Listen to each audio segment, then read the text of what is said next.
শুরু এবং শেষ যদি না হয় তাহলে সমস্ত দায়ভার আমার কাঁধে চলে আসে। আমার নেতা কর্মীদের মধ্যে স্লোগানে স্লোগানে মুখরিত করছে, আমার পক্ষে একজন বলছে, আরেকজনের পক্ষে আরেকজন বলছে। আমাদের নেতাদের মধ্যে বিভাজন হয়ে গেছে। ভেন্যু নির্ধারণ, স্থান নির্ধারণ এবং কার্ড বিতরণ, এটার মধ্যে কোনো জায়গায় আমার সম্পৃক্ততা নাই। আছে আসাদ ভাই, আমার কিন্তু নাই।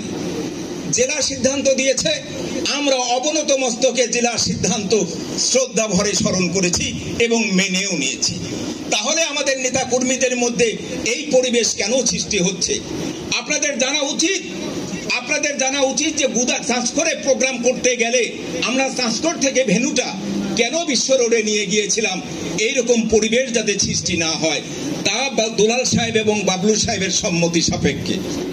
কারণ রাজনীতিই তো আমরা তিনজন মানুষ করি। আমরা বিগত দুর্দিনে দুঃসময় দেখেছি, আমরা আন্দোলন সংগ্রাম কাউকে খুঁজে পাই নাই।